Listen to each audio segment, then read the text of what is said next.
Operation clerk. Operation clerk उन सभी beginner aspirant के लिए, उन सभी न्यू कैंडिडेट के लिए दोस्तों जो 2025 में बैंकर बनना चाहते हैं लेकिन उन्हें पता नहीं कि हमें बैंकर बनना कैसे है। इस बैंकर बनने के लिए हमें क्या स्ट्रेटजी अपनानी होगी, हमें क्या टाइम देना है, क्योंकि दोस्तों इस वर्ष 2025 में एसबीआई एंड आईबीपीएस क्लर्क के नोटिफिकेशन जारी हो चुके हैं और इसमें जो अगर दोनों के वैकेंसीज को मिला दिया जाए दोस्तों तो 15,000 प्लस वैकेंसीज है। बट हमको एक जॉब चाहिए लेकिन हमें पता नहीं कि हमें क्या स्ट्रेटजी अपनानी है। तो दोस्तों इस ऑपरेशन क्लर्क में आपको यही बताए जाएंगे कि आप अगर बिगिनर हैं, आप अगर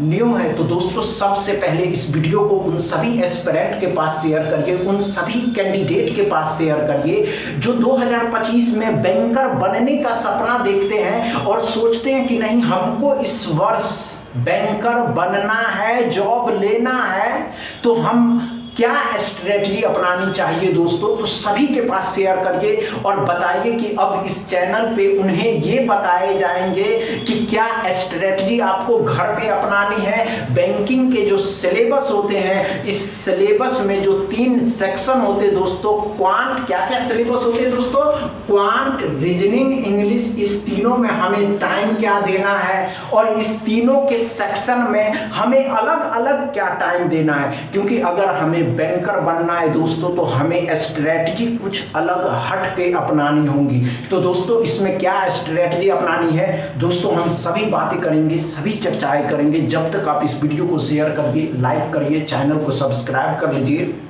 और हमारे साथ बने रहिए। आज के इस क्लास में जो आप उपस्थित हुए दोस्तों, ये बात जानने के लिए, ये समझने के लिए कि इस ऑपरेशन क्लर्क में दोस्तों, ऑपरेशन क्लर्क में क्या स्ट्रेटजी अपनाया जाएगा। इस ऑपरेशन क्लर्क में दोस्तों ध्यान से देखिएगा कि इस ऑपरेशन क्लर्क में बस आपको ये समझने होंगे कि आपका माइंड अगर कांस्टेंट है इन दोनों एग्जाम के लिए, एसबीआई एंड आईबीपीएस क्लर्क के एग्जाम के लिए, और इसमें हमारा टारगेट क्लर्क एग्जाम है।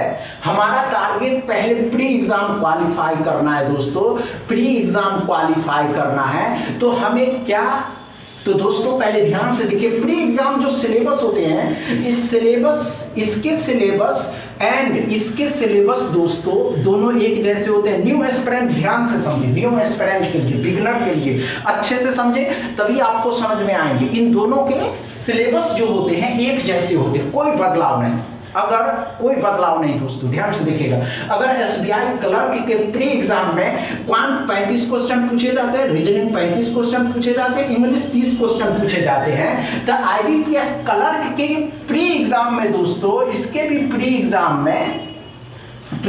में क्वांट 35 क्वेश्चन पूछे जाते हैं, रीजनिंग 35 क्वेश्चन पूछे जाते हैं, इंग्लिश 30 क्वेश्चन पूछे जाते हैं। दोस्तों क्या कर सकते हैं, आईबीपीएस क्लर्क के प्री एग्जाम में भी ध्यान से देखिएगा दोस्तों, प्री एग्जाम जो सिलेबस होते हैं, quant 35 question, reasoning 35 question, English 30 question पूछे जाते हैं। तो आप किसी एक एग्जाम को अगर टारगेट करते हैं, किसी एक एग्जाम की तैयारी करते हैं तो दूसरा एग्जाम तो अपने आप क्वालिफाई हो जाएगा। लेकिन इन दोनों के सिलेबस में हमें घर पे अगर हम इसको क्वांट में सिर्फ घर पे दोस्तों 2 आवर स्टडी करते हैं, इंग्लिश में भी 2 आवर स्टडी करते हैं, सॉरी रीजनिंग में, इंग्लिश में भी 2 आवर स्टडी करते हैं, 6 आवर हुआ दोस्तों।